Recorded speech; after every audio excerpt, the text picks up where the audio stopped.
పూరా local. Johnny సినిమాని గతంలో మీరు డైరెక్ట్ చేసి ఆ టైంలో కొంత ఫ్లాప్ అనే ఇబ్బందికరమైనటువంటి వాతావరణాన్ని కలిగించుకున్నారు. ఈ సినిమాలో మీరు లాస్ట్ క్లైమాక్స్ మీరే డైరెక్ట్ చేశారని చెప్పేసి చెప్తున్నారు.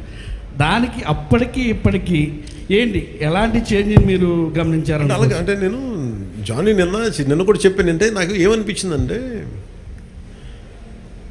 ఒక సినిమా తీసేటప్పుడు చాలా నలుగుతూ ఉండే.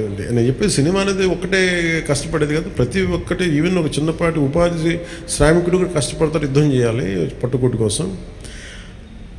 సినిమా ఏంటంటే చాలామంది డబ్బులు చాలా గ్లామరస్గా కనిపిస్తుంది ఫిల్మ్ ఇండస్ట్రీ. దానికి నేను ఒక చిరంజీవి గారు లాంటి అన్నయ్య ఉండి, నేను సక్సెస్ఫుల్ అయిన యాక్టర్గా ఉండి, ఖుషి తర్వాత వరుసగా విజయాల తర్వాత కూడా ఒక జానీ అనే సినిమాని నేను డైరెక్ట్ చేసేది ఆడకపోయిన వెంటనే ఒక 5 రోజులు 10 రోజులు నెల రోజుల తర్వాత ఫస్ట్ షో పడింది. ఇది బాగలేదు అనగానే వెంటనే మొత్తం ఫైనాన్షియర్స్ డిస్ట్రిబ్యూటర్స్ అందరూ నా ఇంటి మీదకి వచ్చేసారు. మాకు డబ్బులు రావట్లేదు, ఇప్పుడు ఏం చేస్తామండి.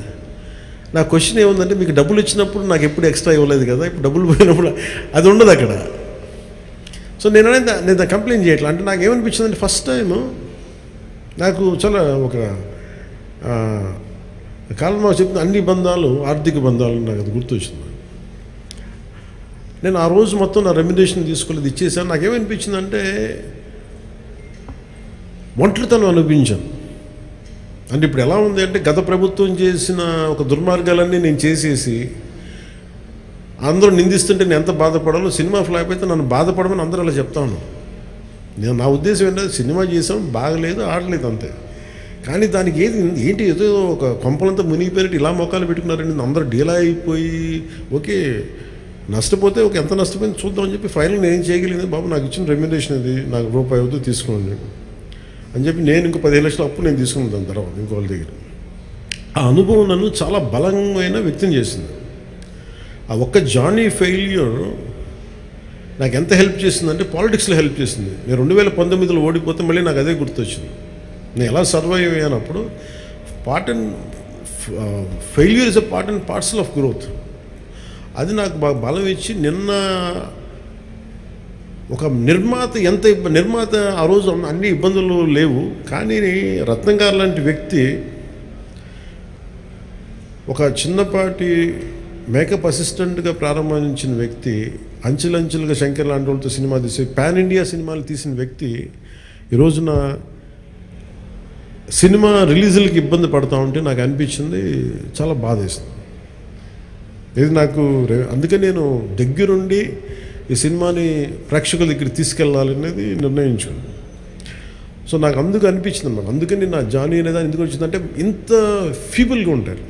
అంటే మనీ దగ్గరికి వచ్చేటప్పటికి అందరూ నువ్వు చస్తావో పెడతావో తెలియదు కానీ మాకు ఇలా కట్టాలి, ఒకసారి ఇర్లాజికల్గా ఉంటుంది. సో అలాంటి సమయంలో నాకు ఆయన అండగా నిలబడాలి. అందుకని that's reason why I quote. అందుకనే క్లైమాక్స్ ప్రత్యేకించి నేను ఎందుకు చెప్పానంటే, అప్పుడు నేను కొన్నిసార్లు నేను బుల్డోస్ చేసుకుని వెళ్ళాల్సింది. కొన్నిసార్లు రైట్ నిర్ణయం మన మనసుకు తెలుస్తుంది యాజ్ అ ఫిల్మ్ మేకర్గా. కొన్నిసార్లు పక్కన వాళ్ళు మాటలు, నేను అసలు ఎప్పుడు పక్కన వాళ్ళ మాటలు విన్నాను.